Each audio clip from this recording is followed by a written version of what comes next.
que Ele tem algo específico para ministrar no seu coração, na sua vida. Amém? Eu quero ler um texto com vocês que está lá no Evangelho de Lucas. Você pode abrir a sua Bíblia. Evangelho de Lucas, capítulo 15, verso de número 11 em diante.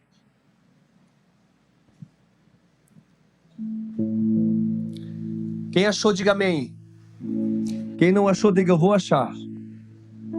Então ouça, porque a fé vem pelo ouvir e ouvir a palavra de Deus.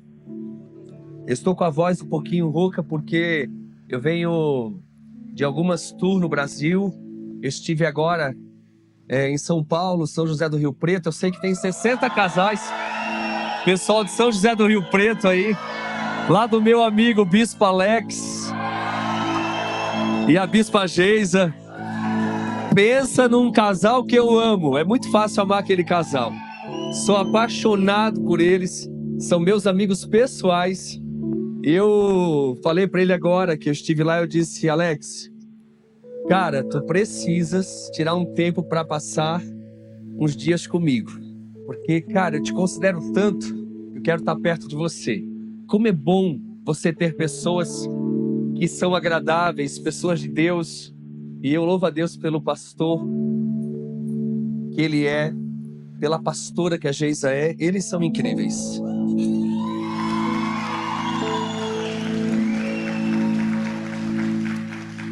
Vamos ler a palavra, diz assim: Jesus continuou: um homem tinha 2 filhos. O mais novo disse ao seu pai: Pai, quero a minha parte da herança.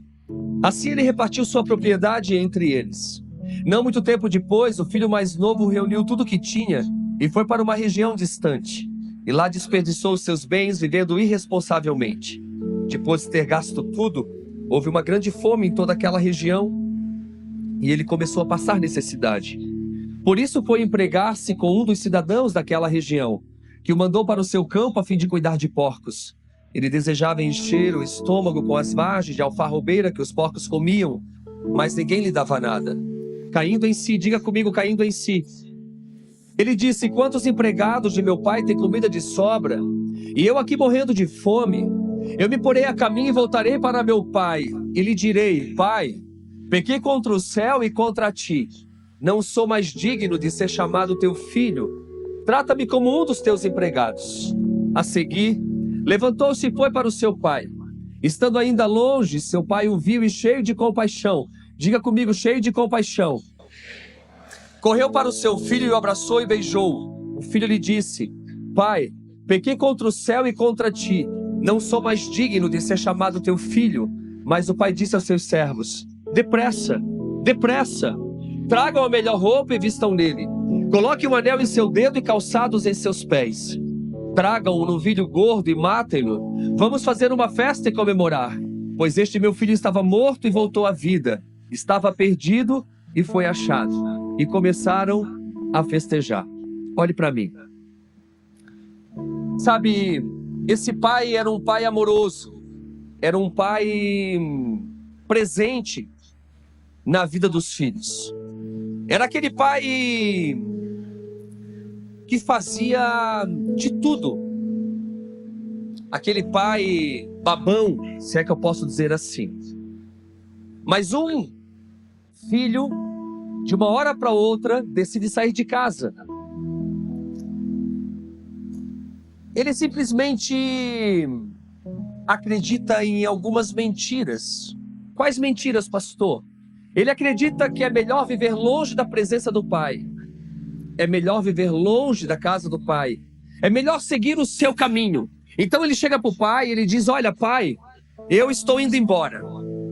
Quem ama dá liberdade. Esse pai amava tanto esse filho que deu liberdade para ele seguir o seu caminho. E inclusive o pai colocou em suas mãos tudo aquilo que ele tinha de direito. Toda a herança. E esse filho então sai de casa. Mas diz o texto que chega um momento, ele cai em si. E quando ele cai em si, ele lembra de onde? Ele lembra da casa do pai. Por que ele lembrou da casa do pai? Porque aquele pai gravou boas lembranças na memória daquele filho. Ele disse para si mesmo: quantos empregados de meu pai têm comida de sobra? E eu aqui morrendo de fome. Eu me porei a caminho e voltarei para o meu pai e lhe direi: pai, pequei contra o céu e contra ti. Esse filho está realmente arrependido. Eu aprendo aqui que boas lembranças podem te levar novamente ao propósito. As boas lembranças que esse pai gravou na memória desse filho fez com que ele lembrasse da casa do pai. Lá em casa nós temos o costume de gravarmos boas lembranças. A minha filha, quando tinha entre 8 e 9 anos, eu mandei flores para ela na escola. Quando a professora recebeu as flores, a professora pensou que as flores eram para ela. Estava completamente enganada. As crianças estavam no recreio e quando elas voltaram, a professora disse: meninas, essas flores é para uma de vocês. A minha filha disse: pai, nesse momento meu coração queria saltar para fora. Em seguida a professora disse: Isabela Rostirola, essas flores são para você. Pai, nesse momento eu não sentia mais as minhas pernas. Eu fui o primeiro homem a mandar flores para minha filha. Ela ficou muito feliz. Ela disse que as amigas diziam: ai, como eu queria também ganhar flores. Eu fui o primeiro homem a mandar flores para minha filha. Eu tenho uma foto dela na época quando ela ganhou. Nenhum outro homem na face da terra vai conseguir essa façanha. Ela tem 14 anos hoje. Daqui muitos anos, eu vou conhecer meu genro. E eu quero dizer para ele o seguinte: aqui em casa você é o terceiro. Primeiro fui eu, segundo foi o irmão dela, o João Pedro, e terceiro pode ser você, a mandar flores. Michele, minha esposa, quando completou 37 anos, eu dei 37 presentes. Olha só as mulheres aí empolgadas. Avivamento aqui em Caldas Novas. Ei, mulheres? Os homens estão pensando: o que eu vim fazer nessa conferência?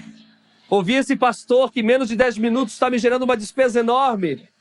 Mas as mulheres estão pensando assim: eu vejo que esse pastor é profeta. Mas o homem nunca coloca o outro homem em uma saia justa. Quando eu completei 40 anos, Michele me deu 40 presentes. Boas lembranças. Boas lembranças.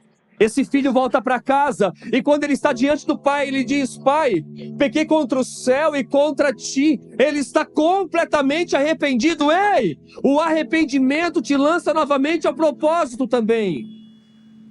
Mas esse filho continua dizendo algo terrível. Ele acreditava ainda em uma mentira. E ele diz: pai, não sou mais digno de ser chamado teu filho. Esse filho estava dizendo para aquele pai: pai, eu nunca mais vou poder ocupar a posição de filho. O pai não dá ouvidos para aquela mentira e diz para os seus servos: depressa, depressa. Tragam vestes novas e vistam ele, coloquem um anel em seu dedo e calçados em seus pés.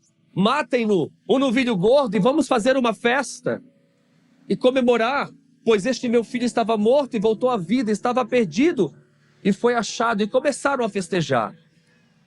Mas esse pai tinha um outro filho que não sai de casa, mas estava tão perdido quanto aquele que saiu. Ele também acredita em algumas mentiras. Quando ele se aproxima da festa, ele fica indignado. O pai vai ao encontro dele e ele diz para o pai: como pode o senhor festejar a volta deste teu filho que esbanjou os teus bens com as prostitutas? A mim nunca me deste sequer um cabrito para eu festejar com os meus amigos. Mas quando volta para casa, este teu filho, tu matas o novilho gordo e faz uma festa? Como assim, pai? Aquele pai olha para aquele filho. Diz o texto que o pai diz assim: filho, tudo que eu tenho, tudo que o pai tem, é seu. Aquele pai estava dizendo o seguinte para aquele filho: filho, você está acreditando em algumas mentiras. Você está acreditando que você nunca ganhou nada, que o pai nunca te deu nada, que você não tem direito a nada, que o seu irmão tem privilégio. São mentiras, filho. Tudo que o pai tem, tudo que o pai tem está disponível, é só você acessar. Sabe o que eu aprendo aqui? Você pode conhecer a Deus, você pode ocupar uma cadeira. Ambos os filhos eram dirigidos por mentiras. E eu te pergunto nessa noite: o que dirige você? Todo indivíduo, sem exceção, todo indivíduo é dirigido por alguma coisa. E a pergunta nessa noite é: o que dirige você? Quais são as mentiras que você está acreditando? Que você não é capaz, que você não consegue, que o seu casamento não tem mais jeito, que você não ama mais? Quais são as mentiras que você está acreditando? Ou talvez não sejam mentiras, mas talvez neste exato momento você está sendo dirigida por vícios. Seja o vício do cigarro, seja o vício das drogas, seja o vício dos jogos. Não, pastor, eu não bebo, eu não fumo, eu não jogo. Mas talvez então você está sendo dirigido pela pornografia. A pornografia vicia mais do que cocaína. Não, pastor, Deus me livre. Então talvez você está sendo dirigida por alguma mágoa. Alguém te feriu, alguém te machucou e até hoje você não consegue esquecer. Você dorme pensando nisso, acorda pensando nisso. Você está ferido, ferida. Isso dirige você. Ou talvez não, talvez você está sendo dirigida por um abuso que você sofreu na infância, na adolescência, na juventude. Eu não sei. Eu estou dando alguns exemplos, mas eu quero que você personalize essa palavra para a sua realidade. O que dirige você? O que dirige você? Talvez você está sendo dirigido por uma traição. Talvez você, mulher, foi traída e você, até hoje, não consegue esquecer. Você até tentou liberar perdão, mas você não consegue. Essa traição dirige você. Ou talvez você, homem, foi traído, não por sua esposa, mas talvez por um amigo, aonde você depositou toda a sua confiança, aonde você abriu seu coração e esse amigo traiu você. E você disse para você mesmo: eu nunca mais vou confiar em um amigo. Talvez alguém agiu com deslealdade. Talvez alguém agiu com ingratidão. Como é difícil enfrentar a ingratidão. Pessoas que você realmente ajudou, estendeu as mãos, mas que deram as costas. Eu não sei. O que dirige você? Talvez você foi decepcionado, decepcionada. Entenda que todos nós, sem exceção, todos nós nascemos para ser íntimos de Deus Pai. Todos nós nascemos para ter essa intimidade com Deus Pai. Quanto mais intimidade você tem com Deus Pai, mais a sua identidade vem à tona. Quanto mais intimidade você tem com Deus Pai, mais você descobre o propósito para qual você nasceu e você segue o seu destino na terra. Não tem como você seguir o seu destino sem descobrir o propósito. E não tem como descobrir o propósito sem ser íntimo de Deus Pai. O fato é que quando você é íntimo, íntima de Deus, você opera a partir da sua identidade. Ou seja, você paga o mal com o bem. Você opera a partir de quem você é. Mas quando você não tem essa intimidade, você opera a partir das suas circunstâncias. Você já ouviu falar que pessoas feridas ferem? Pessoas magoadas magoam? Por muitos anos eu fui dirigido por circunstâncias e por opiniões alheias. Por muitos anos, opiniões alheias me definiram. Eu não sabia quem eu era, eu não sabia qual era a minha identidade. E quando você não sabe quem você é dirigido pelas circunstâncias e pelas opiniões alheias. E por muitos anos eu trilhei caminhos que me afastaram da presença de Deus Pai, fazendo com que eu não descobrisse o meu propósito. Mas quando eu tive um encontro com Deus, eu comecei a operar a partir de quem eu sou, a partir da minha identidade. Então as circunstâncias não tinham mais poderes sobre a minha vida. Ou seja, elas não me dirigiam. Muito pelo contrário, elas eram repreendidas, assim como até hoje. Quando se levanta uma circunstância contrária, eu não dou ouvidos, eu não foco nas circunstâncias contrárias, porque tudo que você foca cresce. Eu foco naquele que tem poder de transformar qualquer realidade. O meu foco está em Jesus. E com Ele, eu posso todas as coisas. Com Ele, eu enfrento as circunstâncias contrárias. Nenhuma opinião alheia me define mais. Eu aprendi algo: se eu não vivo com os elogios, tampouco eu vou viver com as críticas. Mas por muitos anos, as opiniões me definiam. Quem aqui já não ficou paralisado por uma crítica? Quem aqui já não ficou triste, angustiado? Não ficou de cama por uma crítica?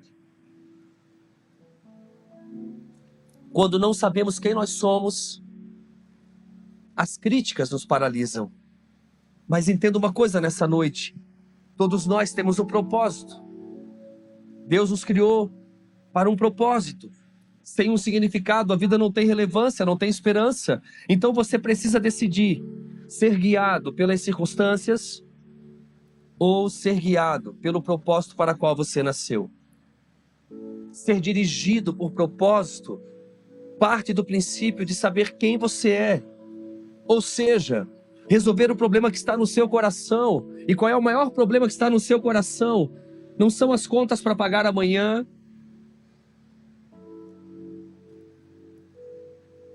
Não é a sua família.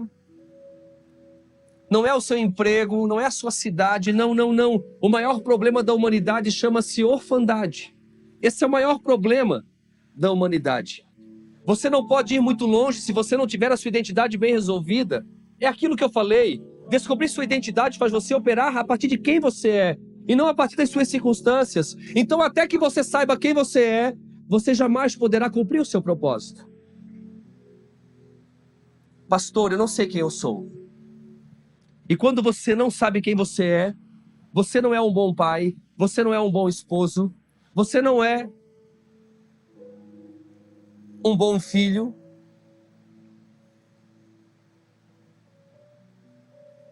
Quando você não sabe quem você se torna em um ser distorcido.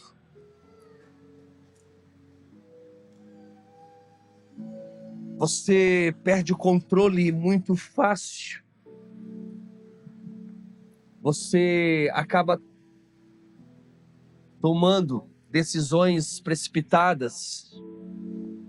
Mas hoje Deus, Ele quer ministrar no profundo do seu coração. E para que você saiba quem você é, eu quero dar um exemplo bem simples. Se eu pegar aqui uma semente, seja de uma planta, de uma flor, de uma árvore frutífera, você concorda comigo que toda semente tem um DNA de algo extraordinário? Então, se eu pegar uma semente de uma árvore frutífera e eu lançar nessa plataforma, ela vai germinar, crescer, florescer e frutificar? Não. Por quê?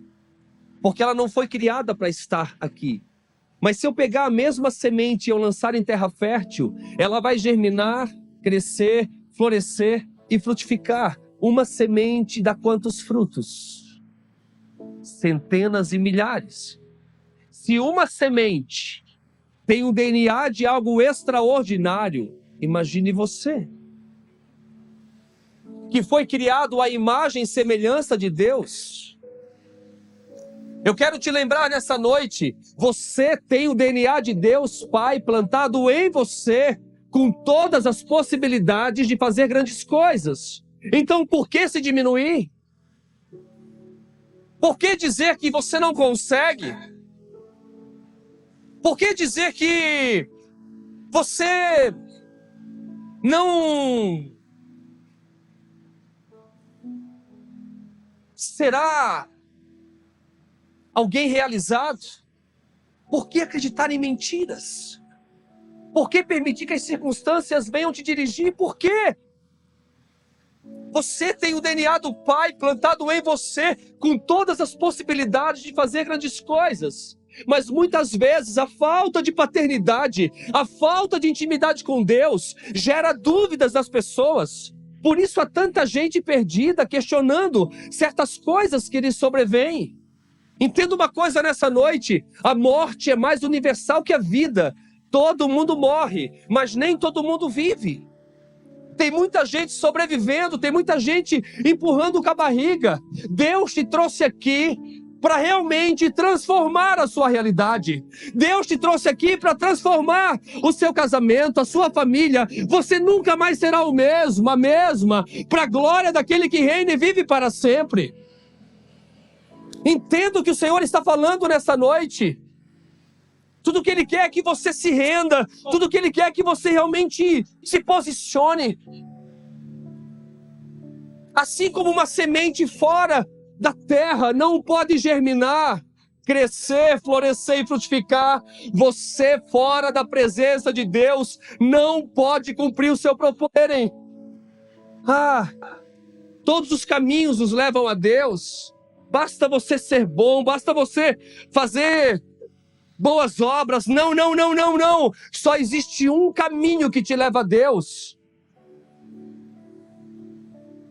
E Jesus fala que Ele é o caminho, Ele é a verdade, Ele é a vida. E ninguém vem ao Pai senão por Ele.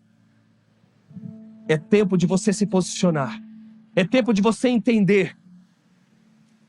É tempo de você realmente ir além. Um jovem, na casa dos 20 anos, escreveu o seguinte: sinto-me um fracassado, pois luto para me tornar algo que nem ao menos sei o quê. Tudo que sei fazer é sobreviver. Algum dia, se eu descobrir meu propósito, sentirei que estou começando a viver. Esse jovem estava realmente perdido quando escreveu isso. Sinto-me um fracassado, pois luto para me tornar em algo que nem ao menos sei o quê. Tudo que sei fazer é sobreviver. Algum dia, se eu descobrir meu propósito, sentirei que estou começando a viver. Eu quero compartilhar com vocês um pouquinho da minha história. Meu bisavô, imigrante da Itália, veio morar no Rio Grande do Sul. E ele se casou com uma imigrante da Itália também, chamada Palmira. E eles tiveram 19 filhos. Bastante. Nada inspirador. 19 filhos. Mas o meu bisavô, ele se tornou um homem alcoólatra. Então ele foi dirigido pelo álcool, pelo vício. Consequentemente, se tornou um homem completamente violento. Ele era tão violento que ele esquentava ferros no forno a lenha e queimava as pernas da minha bisavó. Ela era conhecida como a mulher das pernas queimadas. Ei, papai, ei, mamãe, entenda uma coisa nessa noite. Filhos não vêm prontos, filhos se constroem. Dos 19 filhos, um deles é o meu avô, chamado Atílio, que cresceu nesse lar violento, nesse lar disfuncional, se tornou um homem, se casou com a minha avó, chamada Adelina, e se tornou exatamente naquilo que o pai dele era, alcoólatra e violento. Ele era tão violento que ele selava a minha avó como sela um cavalo. Ele colocava ela dentro de barris de vinho, jogava morro abaixo. Ela vai morrer aos 26 anos de idade. E ela vai deixar 3 órfãos. O mais velho era o meu pai, que ainda era uma criança. Meu pai, que presenciou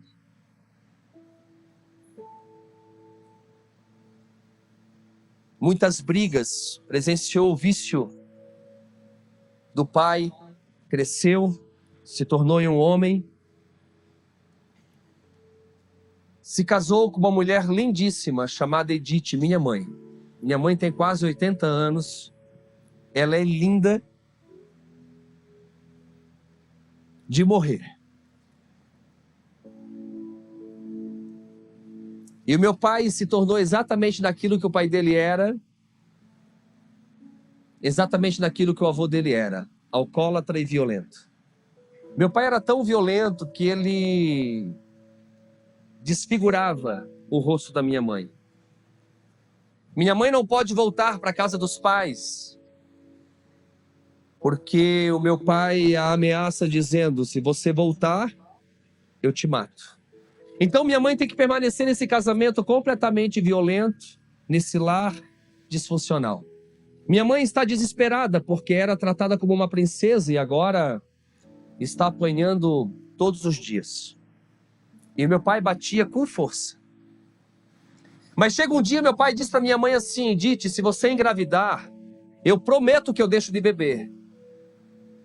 Minha mãe então, depois de um tempo, engravida, e quando ela está de 7 meses, o meu pai bate tanto nela, inclusive na região da barriga, que ela entra em trabalho de parto. Nasce o meu irmão, mas dura apenas 24 horas.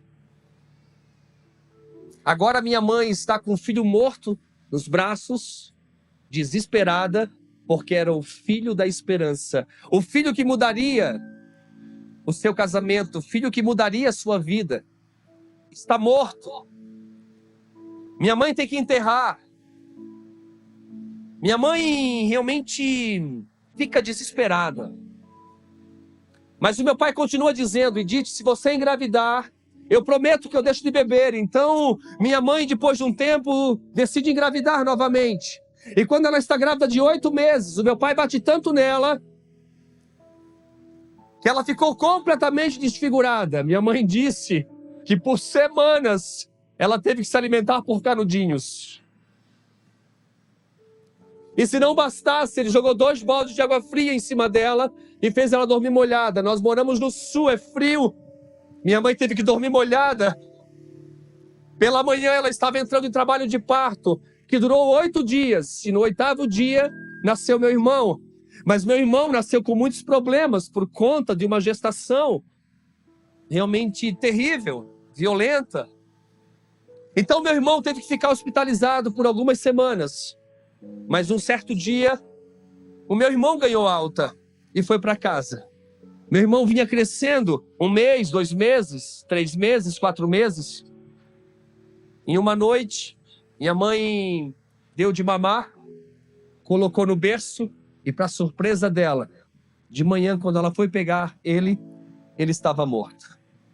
Meu irmão tinha um problema no coração, lutou pela vida enquanto esteve no hospital, mas aos 4 meses ele partiu. Minha mãe agora está com o filho morto nos braços, desesperada, querendo partir junto com ele. O filho da esperança, o filho que ela tanto amava, está morto em seus braços.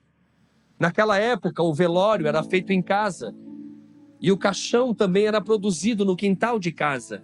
Minha mãe disse que até hoje ela escuta o barulho das marteladas fabricando o caixão. Minha mãe não tinha nenhuma foto do meu irmão, mas no dia do velório ela decidiu bater uma foto. E eu trouxe para mostrar para vocês. Esse era o meu irmão, que morreu aos 4 meses, vítima de um lar disfuncional. Minha mãe disse que os médicos falaram que ele lutou tanto pela vida enquanto esteve internado, que ele era um guerreiro, mas aos 4 meses partiu. Minha mãe enterrou, minha mãe estava entrando em uma depressão. Mas o meu pai continuava, pode tirar foto, meu pai continuava dizendo que se ela engravidasse, ele deixaria de beber. Minha mãe então tenta uma terceira gravidez. E quando ela está de 9 meses, nasce a minha irmã Rosana. Rosana nasceu com muitos problemas de saúde. Então Rosana teve que ficar hospitalizada 1 mês, 2 meses, 3 meses, 4 meses, 5 meses, 6 meses, 7 meses, 8 meses. E quando Rosana completou 9 meses de idade no hospital, minha mãe recebeu a notícia que ela tinha partido. Minha mãe está arrasada. Arrasada. Não tem mais esperança. Está numa depressão. Apanhando praticamente todos os dias. Minha mãe está desesperada. Mas minha mãe não pode sair de casa. Ela tem que permanecer.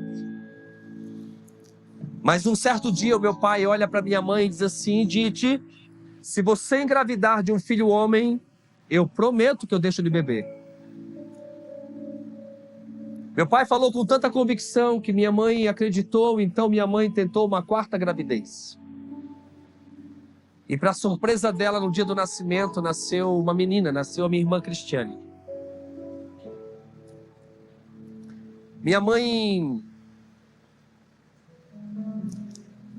nessa época, minha mãe tinha adotado a minha irmã mais velha, uma criança crescida, a Kátia, de 1 ano e meio, achando que o meu pai mudaria, mas o meu pai só vinha piorando.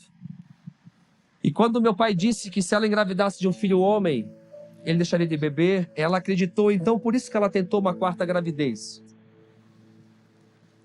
Nasceu a minha irmã Cristiane, mas meu pai só piorava. Agora era minha mãe e 2 meninas correndo do meu pai. Minha mãe então tentou uma 5ª gravidez. E no dia do nascimento nasceu a minha irmã Michele. Agora é 3 meninas e minha mãe correndo do meu pai.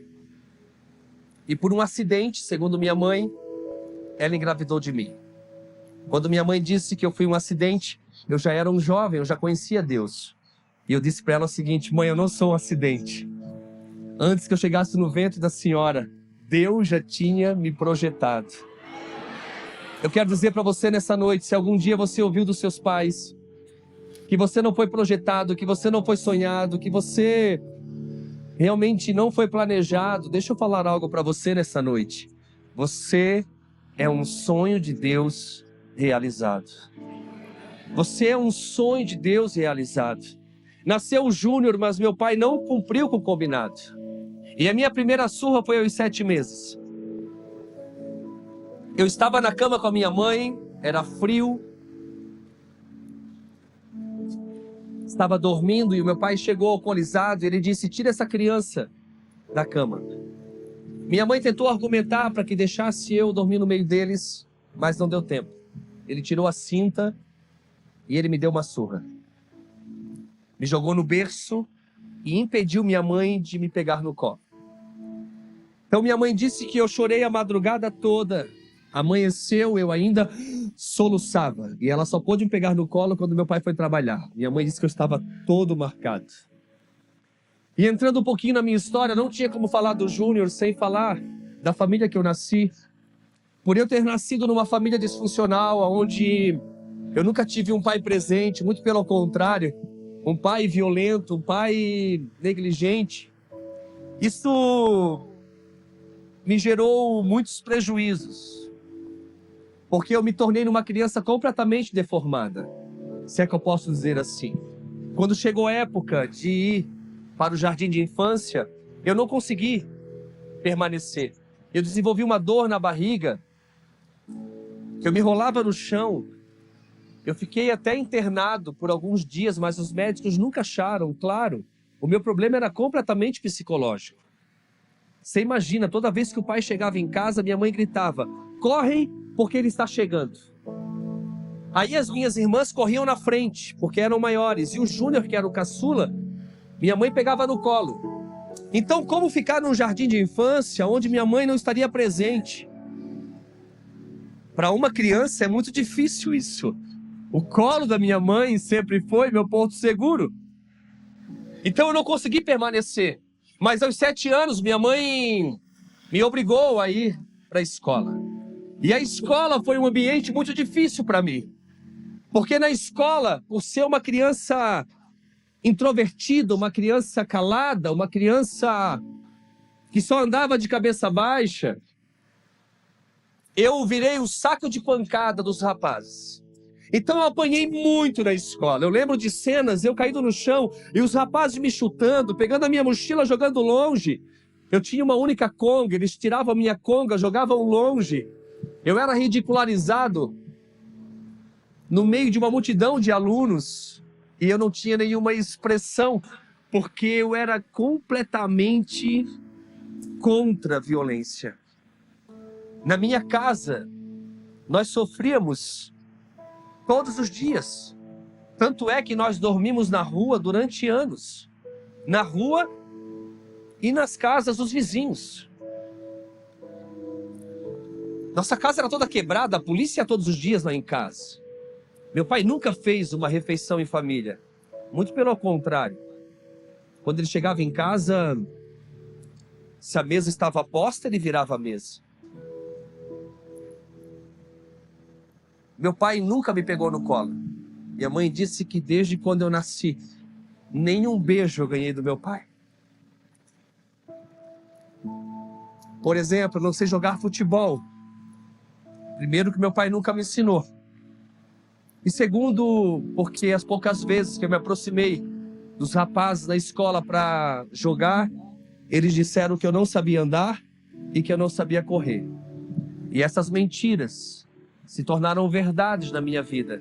Então eu comecei a ficar paralisado. Toda vez que eu saía da minha casa, eu andava lentamente em direção à escola. Se eu encontrasse alguém na rua, eu ficava parado, de cabeça baixa. E eu só continuava se não tivesse ninguém por perto. E isso foi até os meus 22 anos de idade. Eu já era casado com Michele, eu tinha um carro, e eu só descia do meu carro se não tivesse ninguém me olhando, se não tivesse ninguém por perto. Aquelas palavras que eu ouvia na escola começaram a me paralisar, porque eu era dirigido por opiniões alheias, por circunstâncias contrárias. Então, a escola foi muito difícil para mim. E aos 13 anos, eu desisti. Aos 13 anos, eu estava no fundo do poço, numa depressão profunda. E eu disse para mim mesmo, eu não consigo mais. Olhei para minha mãe, era a única pessoa que eu me relacionava. E eu disse, mãe, eu não consigo mais. Minha mãe tentou me manter na escola, mas não conseguiu. Eu me tranquei no meu quarto e eu só saía do meu quarto quando meu pai chegava. Nessa época, meu pai não trabalhava mais, então ele vivia nos botecos. E minha mãe tinha que trabalhar, ela fazia blusas de lã para vender, ela era sacoleira. Então ela tinha que sustentar a casa e sustentar o vício do pai.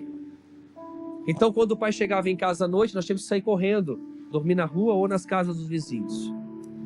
E eu tinha muita vontade de ter um pai. Eu tinha muita vontade. Eu lembro que quando eu dormia nas casas dos vizinhos, eu olhava para os pais e eu desejava eles. E eu dizia, por que que eles não são meus pais? Eu tinha um amigo que tinha um pai que era caminhoneiro e toda vez que o pai dele chegava, ele colocava o meu amigo no colo e dirigia o caminhão com ele. E eu dizia, por que que ele não é meu pai? Por que que eu nasci nessa casa? Toda vez que eu ia no aniversário, eu questionava porque eu nunca tive uma festa de aniversário. Então, para mim foi muito difícil. E nessa época que eu estava trancado no meu quarto, quando eu desisti da escola, eu comecei a desenvolver outros problemas. Eu comecei a acreditar em outras mentiras. Nessa época eu chupava dedo e cheirava fralda, porque eu sentia o cheiro da minha mãe. E como ela tinha que sair para trabalhar, eu ficava cheirando até ela chegar para ir pro colo dela. 13 anos. Mas minha mãe, sem saber que me prejudicaria, disse para mim: a partir de hoje você não cheira mais fralda e não chupa mais dedo. E quando minha mãe tirou a fralda, foi como se ela tivesse cortado as minhas pernas. Eu fiquei pior do que eu estava. E aí eu comecei a entrar em algumas crises. Por exemplo, eu sou muito parecido com a minha mãe. Eu não sei se tem uma foto com a minha mãe. Vê se tem uma foto minha com a minha mãe no altar de uma igreja. Eu sou muito parecido com a minha mãe. E eu comecei a acreditar em mentiras. Por exemplo, eu comecei a acreditar que o meu pai não me amava porque eu não era parecido com ele. Os meus olhos são claros. Eu odiava os meus olhos. Os meus cabelos eram claros. Eu odiava os meus cabelos. Nos dias de hoje, as crianças se cortam. Eu não me cortava. Eu tentava arrancar os meus olhos com as próprias mãos. Eu puxava os meus cabelos, porque eu não era parecido com meu pai. Meu pai era moreno. Tem uma foto do meu pai, eu acho. Uma carteirinha. Essa eu vi que tem. Aqui, ó. Carteira de pinguça. Deveres do associado: beber até o fígado aguentar, ficar constantemente bêbado, só tomar em copo duplo, assinado inclusive. O negócio era sério lá em casa. Meu pai tinha orgulho de ser cachaceiro. Vinha de família. E esse era o meu pai. Não era parecido comigo. Então, eu comecei a acreditar que ele não me amava, que ele não me abraçava, que ele não chegava perto de mim e que ele me batia porque eu não era parecido com ele, porque eu era parecido com a minha mãe. Então eu comecei a entrar nessa crise, comecei a me mutilar com as minhas mãos. Mas em uma tarde eu estava na frente da minha casa, olhando os rapazes jogar bola. Eu sempre gostei muito de olhar. Talvez eu seria um jogador de futebol, Mac. Mas Deus quis que eu jogasse em outro time.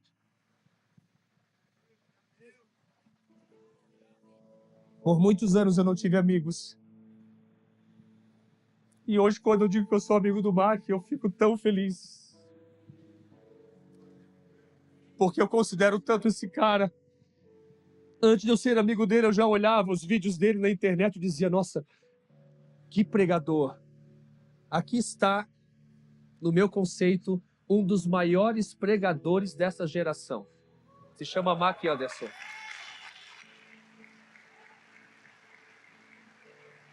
E hoje dizer que ele é meu amigo, Deus tem feito tantas coisas, Deus tem me dado tantos amigos, mas por muitos anos eu não tive amigos.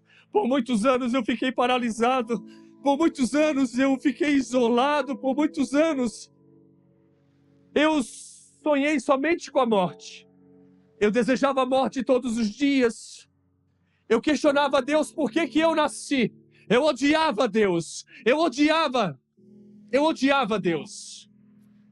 Mas em uma tarde eu estava na frente da minha casa e uma irmã chamada Irene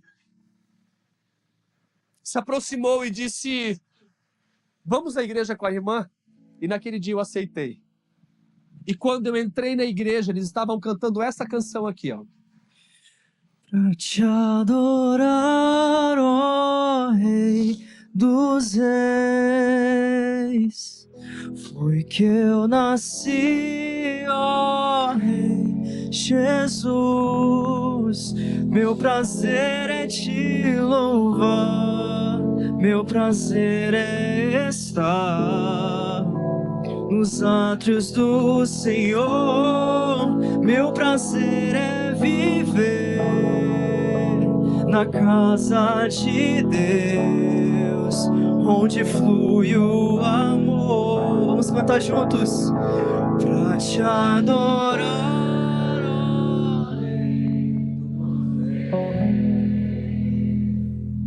Foi que eu nasci, ó, e o meu prazer é te louvar. Meu prazer é estar. Meu prazer é viver.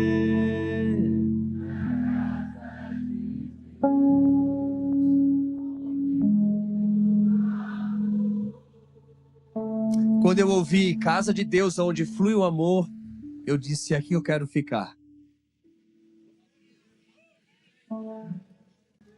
Naquela noite o pastor ministrou sobre o amor de Deus Pai. Eu estava no último banco. E no final ele fez um apelo e eu decidi ir à frente. Então cada passo que eu dava era como se eu estivesse andando 1 quilômetro. Não chegava àquele altar. Mas quando chegou, eu me joguei no chão. E eu chorei todas as minhas mazelas para Deus.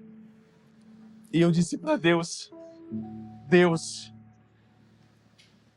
se tu existe, se tu estás me vendo, transforma a minha realidade. Eu não aguento mais viver nesse lar, eu não aguento mais ver meu pai bater na minha mãe, bater em nós, nas minhas irmãs. Eu falei para Deus todo o meu sofrimento, todas as minhas mazelas, as minhas dores, as minhas feridas. Na escola, eu estava falando para Deus: Deus, como eu fui ridicularizado na escola. Todos os nomes que você imaginar, eu fui chamado. Eram muitos nomes.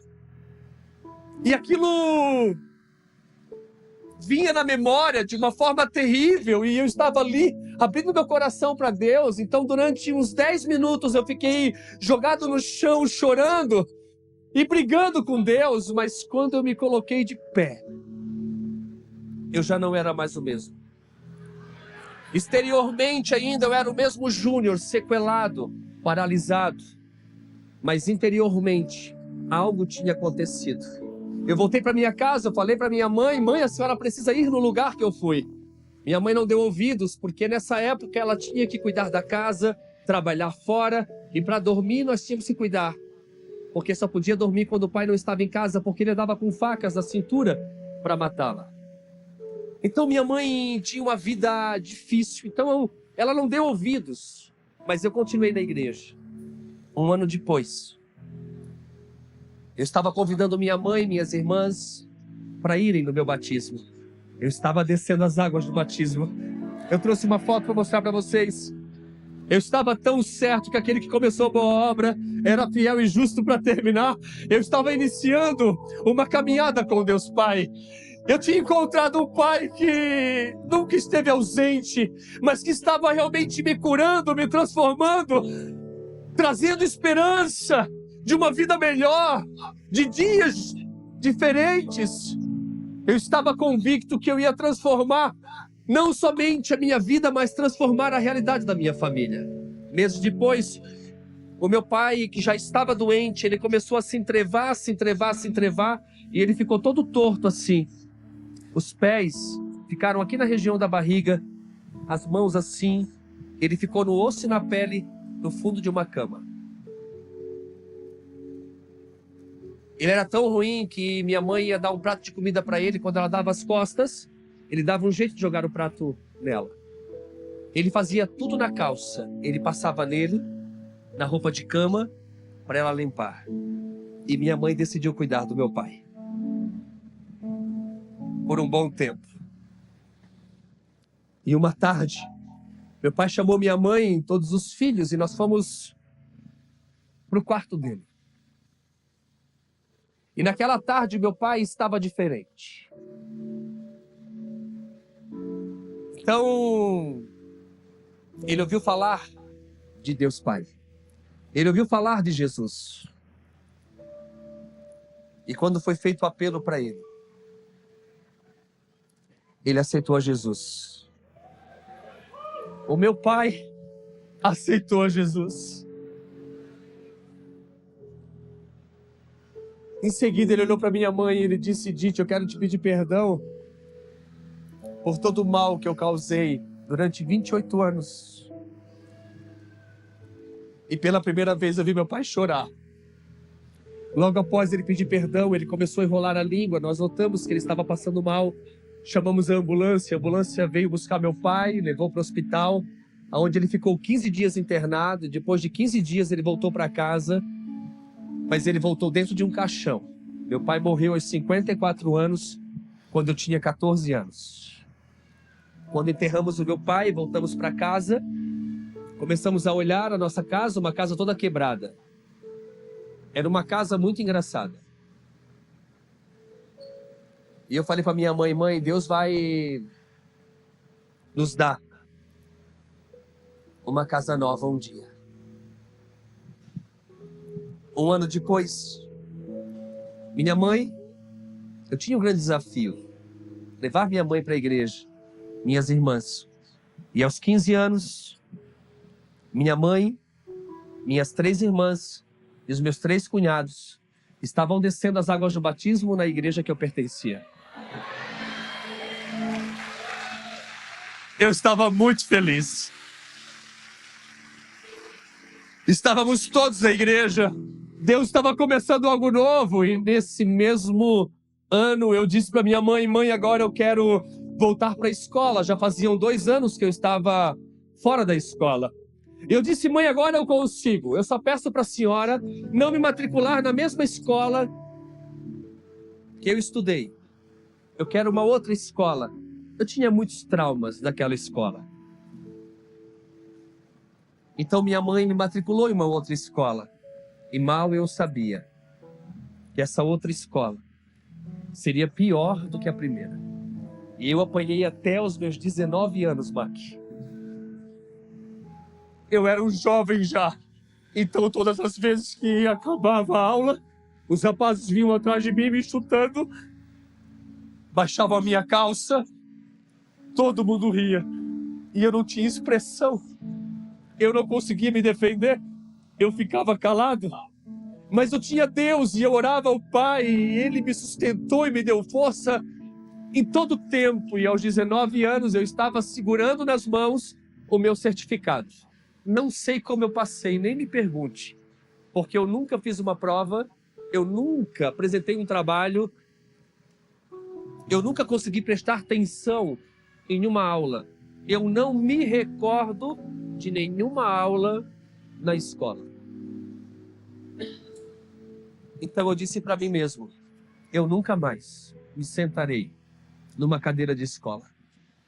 Eu estou formado. Mas nessa época eu tinha conhecido Michele, minha esposa. E Michele disse, inclusive eu disse para ela dias atrás: como que você quis namorar comigo? Eu não falava, eu comecei a falar depois dos meus 22 anos, eu mal e mal andava. Eu era todo esquisito, tinha 25 quilos a menos. Ela disse, eu disse para ela assim: você investiu na planta. Deus mostrou algo para você que as outras meninas não sabiam. Ela disse: não, eu vi que você era um homem de Deus, um menino de Deus, um jovem de Deus. Quero dizer que a minha esposa me ajudou muito no processo. Ela disse para mim assim: Júnior, você vai fazer uma faculdade agora. Eu disse: não, eu não consigo. Ela disse: você vai? Você consegue? Eu disse: não, eu não sei nem fazer provas. Como fazer uma faculdade? Ela disse: você consegue, você vai fazer. O meu sogro veio para cima de mim, minha sogra veio para cima de mim. E todos começaram a me forçar que eu deveria fazer uma faculdade, então eu decidi me matricular. E Deus me ajudou em todo o tempo. E eu consegui me formar, fiz uma pós. E até hoje eu estudo. Até hoje eu tento recuperar todos os anos perdidos. Foram muitos anos perdidos, mas eu tenho buscado, tenho me esforçado, e Deus tem me dado sabedoria. Deus tem me ensinado todos os dias, e todos os dias eu aprendo algo. Porque Deus é Deus. Aos 22 anos, 3 anos depois de ter iniciado o namoro com Michele, eu estava no altar. E quando Michele apontou lá no início do corredor, cada passo que Michele dava, eu celebrava, porque ela estava pisando em mais uma mentira que eu acreditava, que eu nunca teria uma esposa. Naquela noite, Deus estava me dando uma linda esposa. Deus estava me dando uma linda família. Um ano depois, eu estava segurando meu filho nos braços. E na maternidade eu levantei os céus e eu disse: Pai, me ensina a ser um bom pai. Porque eu quero ser um bom pai. Eu quero realmente dar todo o amor. Me ensina, porque ninguém dá aquilo que não tem. Eu não sabia ser pai. Eu estava realmente com um grande desafio. Então eu pedi para Deus. E Deus me ensinou a ser um bom pai. Tanto para o João Pedro quanto para a Isabela. Tem 8 meses que meu filho casou. Eu trouxe uma foto do casamento dele.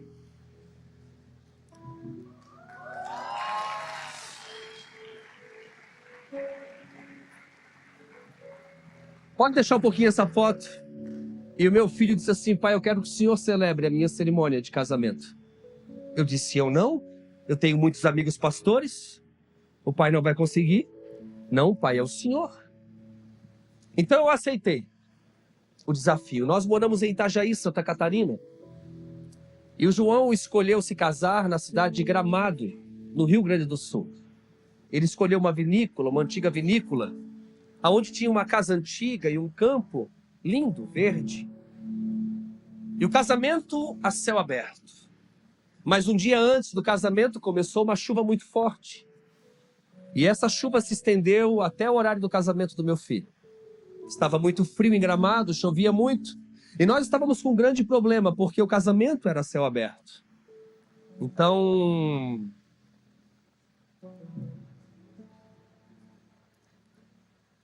chegou o horário do casamento, os convidados começaram a chegar. E nós começamos a direcionar os convidados para a casa antiga, aonde seria a festa. E de forma improvisada, foi servido um coquetel, que no final ficou até chique, porque ninguém ficou sabendo. Certo, eles pensaram: nossa, chega já comendo, que casamento é esse? Mas que nada, nós estávamos esperando a chuva estiar. Mas já se passavam as horas e nada da chuva estiar. O casamento era às 4, já era às 6. Estava começando a escurecer e a chuva estava forte. Então eu deixei os convidados e eu fui para uma das janelas dessa casa antiga. E eu olhei para o campo onde meu filho iria se casar. E eu comecei a falar com Deus. E Deus falou algo para mim, eu quero compartilhar com vocês. E eu falei: pai, meu filho vai se casar. Esse momento foi muito esperado. E Deus falou para mim assim: filho, eu estou no controle de todas as coisas. Fique tranquilo. Eu quero te fazer lembrar de algo que você talvez esqueceu. Mas há 130 anos atrás, Deus falou para mim: o teu bisavô vinha morar neste lugar, nesta região. E aonde começou uma história triste, aonde ele se tornou um homem viciado, violento. Eu trouxe você e o seu filho no mesmo lugar para reescrever a sua história. Deus estava falando comigo. E Deus falou para mim assim. Nunca mais haverá um viciado. Nunca mais haverá um violento e um abusador na sua família e na sua descendência. Minutos depois, João estava se casando. Minutos depois, nós estávamos celebrando e foi um casamento lindo, onde eu pude ministrar essa palavra na vida deles e profetizar sobre o meu filho. e abençoá-lo para viver realmente o novo de Deus. E por que Deus falou um abusador? Porque há 6 anos atrás eu escrevi meu primeiro livro, Encontrei um Pai. E a editora na época pediu para eu reunir toda a minha família. Então eu reuni toda a minha família no meu escritório e por um momento minha mãe pediu para que os netos deixassem a sala. E naquele momento eu fiquei assustado e eu pensei comigo, será que tem alguma coisa que eu não sei? Eu já tinha escrito 700 páginas do meu livro. E de fato tinha algo que eu não sabia. Quando os netos deixaram a sala, minha mãe começou a chorar muito e ela disse, eu preciso falar algo que vocês não sabem. Durante toda a minha vida de casada, eu fui abusada sexualmente. O pai de vocês começava uma relação 9 horas da noite e terminava só no outro dia de manhã. E eu me submeti a isso, porque eu tinha muito medo de morrer e deixar vocês. Naquele momento eu fechei meus olhos e foi muito difícil. Eu comecei a chorar como homem, como filho. Foi muito difícil ouvir aquilo da minha mãe. Eu não sabia dessa informação. Então naquele momento o inimigo começou a soprar nos meus ouvidos dizendo, você não pode perdoar o seu pai era um monstro. Mas ao mesmo tempo Deus me levou para aquele quarto aos 14 anos. E eu pude visualizar o meu pai na cama e escutar o meu pai pedindo perdão para minha mãe. E eu ouvi novamente o meu pai dizendo, Edith, eu quero te pedir perdão pelos 28 anos que eu te fiz sofrer. Quando eu abri os meus olhos, eu olhei para minha mãe e eu disse, mãe, o pai já está perdoado. Naquele momento o inimigo queria puxar relatório. Não permita que o inimigo venha puxar relatório. Se você liberou perdão, está perdoado. Mesmo que você venha saber de coisas que você não sabia. O inimigo queria me paralisar naquele momento.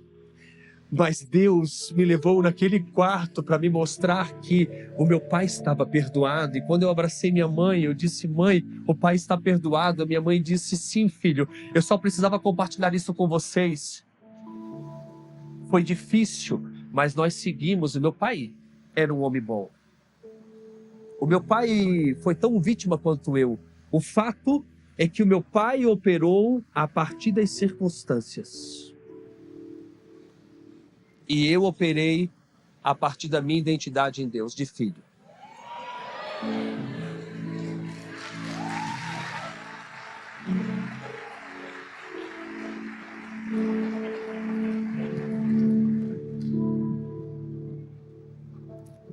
Cinco anos depois nasceu Isabela, e aos 29 anos eu plantei a Igreja Reviver. E junto com a igreja nós plantamos algumas obras sociais. Minha esposa, na época, recebeu uma herança milionária, e ela decidiu doar 100% da herança para a obra. Michele é uma das mulheres mais incríveis que eu conheço. Não tínhamos nem para comprar uma cozinha.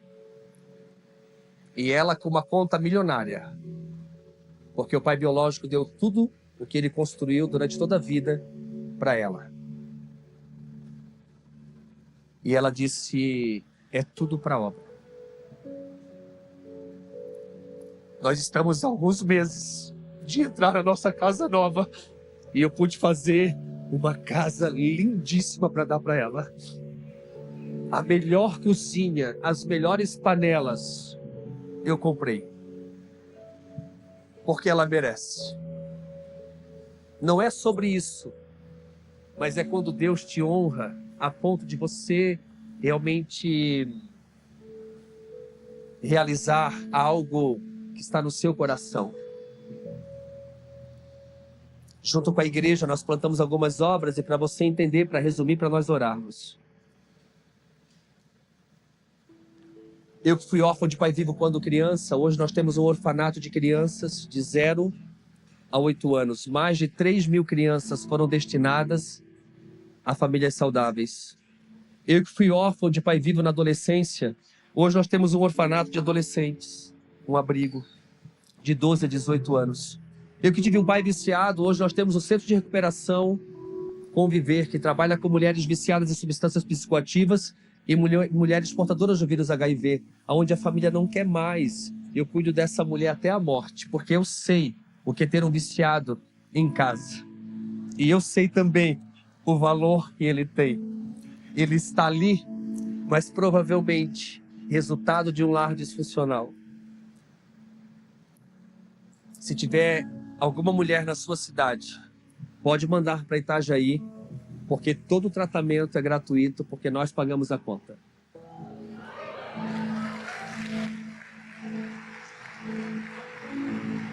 Eu que passei por necessidade, nós criamos o mercado solidário, então as famílias carentes são cadastradas, visitadas, e elas recebem um solidário, um dinheiro fictício, e com o dinheiro fictício elas vão no nosso mercado, pegam um carrinho e elas mesmas fazem as compras. É o pai comprando a bolacha para o filho, porque eu quero que aquele pai grave boas lembranças na memória daquele filho. Não é eu dando um sacolão, mas é o pai comprando no momento difícil e gravando boas lembranças, porque eu não tenho nenhuma lembrança do meu pai comprando uma bolacha, tanto é que eu nem gosto de bolacha, porque não comi bolachas na infância. Eu que nunca pratiquei esporte porque fui paralisado por opiniões alheias, por críticas, aonde acreditei em mentiras que eu não sabia andar e nem sabia correr. Me escondi durante anos atrás de um ginásio num banco, escondido na hora do recreio e na hora da educação física. Nunca pratiquei esportes. Hoje criamos diversos projetos de esportes. Eu que tive problemas seríssimos com a escola, compramos um terreno no Haiti e a nossa missão é construir uma escola no Haiti. Aquele menino que nunca teve amigos, hoje tem muitos amigos. Aquele menino que acreditou na mentira que nunca teria uma família, hoje eu tenho uma família linda. Eu tenho uma foto da minha família, por gentileza. Essa é minha família. Deus me deu a família mais linda do mundo porque é minha.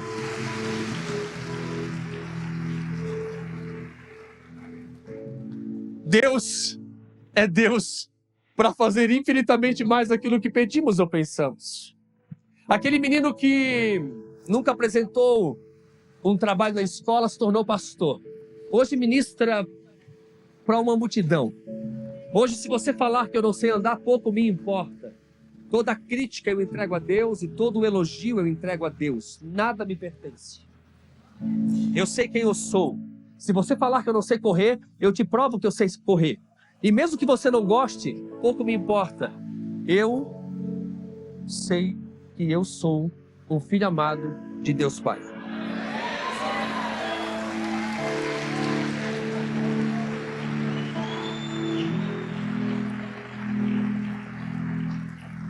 Aquele menino que desistiu da escola e que nunca fez uma prova, quis Deus que se tornasse um escritor. E é eu mesmo que escrevo os meus livros. Eu não permito ninguém escrever os meus livros ou colocar uma frase sequer. Eu me tranquei agora na minha casa de praia e eu fiquei por um período trancado escrevendo o Devocional 2025. E eu terminei essa semana. E eu estou chorando porque Deus falou tanto comigo. Deus vai falar tanto com você. Você que acompanha o Devocional, você vai ver que realmente Deus sempre traz algo novo. E Deus trouxe coisas novas. Deus pediu para que eu colocasse no Devocional palavras novas. Enfim, tá lindo demais. Aquele menino que desistiu da escola, se tornou escritor. E hoje, Café com Deus Pai é o livro mais vendido do Brasil. Ele foi o mais vendido em 2023, com 1 milhão de cópias. Em 2024, já vendeu, em 6, 7 meses, já vendeu 2 milhões de cópias. Ele já é também, em 2024, o livro mais vendido. Não é sobre números e sobre valores. Isso é consequência. Mas é saber que o não desistir faz com que você viva coisas extraordinárias. Milhares de vidas hoje estão sendo ganhas através do Café com Deus Pai. Quem aqui acompanha Café com Deus Pai, levante as mãos. Olha só a multidão aí, ó. Quem não acompanha, quem não tem um livro, levante as mãos. Onde é que vocês andavam? O Brasil inteiro está lendo esse livro. Não, é seríssimo. O livro que tem uma palavra para cada dia do ano. 365 palavras. Deus é bom. Eu não sei qual foi a sua história, mas o que você vai receber a partir de agora só pode vir de um lugar, dos céus. Eu quero que você feche seus olhos.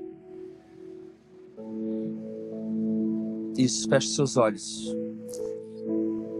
Entenda que encontrar um Pai é entender que nós fomos gerados nele, convidados a reconhecer a sua soberania, a viver a liberdade do céu na terra. Encontrar um Pai é eliminar as pendências, memórias doentias, sequelas do passado, é deixar de acreditar nas mentiras e seguir mediante a cura. Chegou a hora de você ter um encontro de cura com Deus Pai. Com os olhos fechados, eu quero que você traga a memória de como foi a casa do seu pai. Quais são as lembranças que você tem da casa do Pai? Boas ou ruins? Talvez a sua lembrança seja igual à minha, não tão boa. Ou talvez o seu pai não foi alcoólatra, mas ele era ausente. E como você sentiu falta do abraço dele? Como você sentiu falta da presença dele? Talvez o seu pai não era ausente, mas ele nunca te abraçou. E tudo que você precisava era de um abraço. Talvez seu pai até te abraçava, mas nunca olhou nos teus olhos e disse: eu te amo. Talvez até hoje você não consegue olhar nos olhos dos teus filhos, das pessoas que você ama, e demonstrar o seu amor. Como é difícil. Talvez você esteja sofrendo e não saiba o motivo. Talvez você venha procurando para os seus vazios um preenchimento superficial dos mais diversos tipos de relacionamentos e nada te preenche. Talvez você queira que todos e tudo olhem para você com prioridade e atenção. Talvez a cultura dominante deste mundo tenha criado uma pressão tão negativa que esteja levando você a demonstrar pelo lado de fora o que você não é pelo lado de dentro. Assim como eu sempre pensava, talvez você não se ache digno, digna. Talvez você até hoje não encontrou o seu valor. Talvez até hoje você oscilou. Talvez até hoje você trilhou tantos caminhos, mas nenhum caminho te fez realmente entender o propósito para o qual você nasceu. Mas hoje chegou o dia. Existe uma solução. Existe um Pai e eu encontrei esse Pai e tive a minha filiação restaurada. E você também pode ter a sua filiação restaurada nessa noite. É possível encontrar um Pai que nunca estará ausente. Olhe para mim. Como é difícil sentir a falta do Pai, não é verdade? Como é difícil. Só quem passou é que sabe, não é verdade? Só quem passou é que sabe. Talvez até hoje você se definiu pela rejeição. Rejeição é um episódio onde você foi criticado, humilhado, rejeitado. Rejeição é um episódio onde você presenciou muitas brigas dos pais, onde você foi invalidado, indesejado, onde você se sente inseguro para o futuro, maltratado, abusado fisicamente ou emocionalmente, inferiorizado, injustiçado, não amado, comparado, indiferente, privado do básico. Talvez até hoje você se definiu pelo abuso sofrido na infância.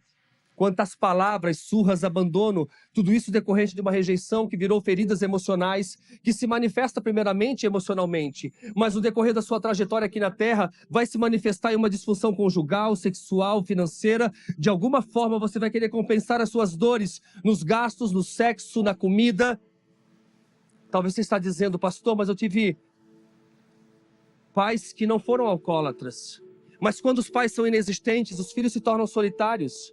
Quando os pais são separados, os filhos se tornam frágeis. Quando os pais são isolados, os filhos se tornam superficiais. Quando os pais são superprotetores, os filhos se tornam medrosos. Quando os pais são frios, os filhos se tornam carentes. Quando os pais são liberais demais, os filhos se tornam inconsequentes.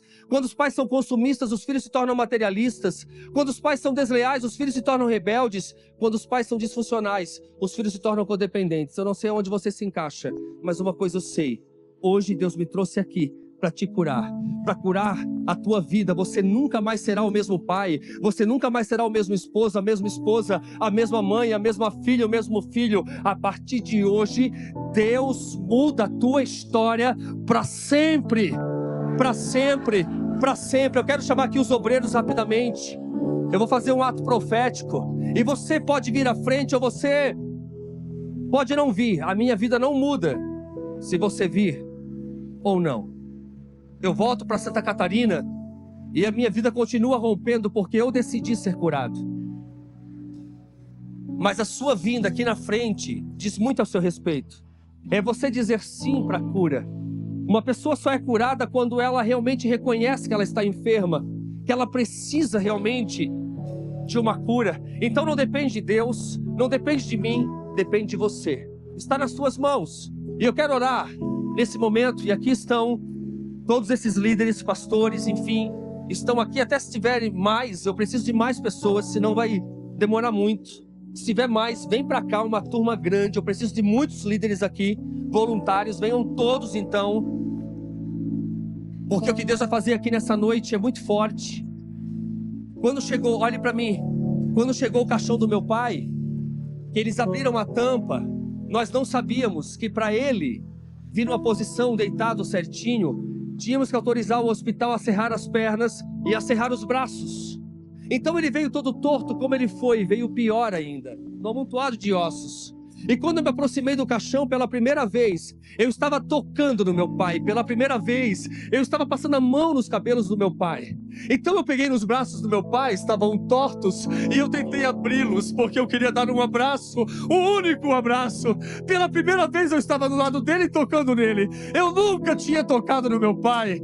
Então eu estava tentando abraçá-lo, mas os braços do meu pai não se abriam, e eu tentava abrir, e eles não se abriam. Então as pessoas chegaram perto e me tiraram de lá.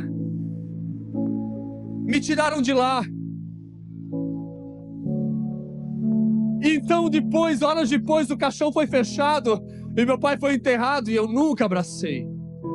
Mas aos 33 anos eu já era pastor de uma grande igreja. Eu estava numa conferência como essa e um amigo meu, no final da mensagem, perguntou algo que mexeu numa ferida que nem eu sabia que eu tinha. Ele perguntou: alguém aqui sente falta do abraço do pai? E naquele momento doeu porque eu reconheci que eu sentia. Então eu fui à frente, e quando eu abracei o meu amigo, é como se eu estivesse abraçando o meu pai. Deus estava me curando mais uma vez. Eu entendi que todos nós estamos em processo de melhoramento. A cada dia Deus nos cura, a cada dia Deus nos transforma, a cada dia Deus nos melhora. Ei, aqui estão os homens representando os pais, aqui estão as mulheres representando as mães. Se o seu problema foi com o seu pai, vem pra frente. Se foi com a sua mãe, vem pra frente.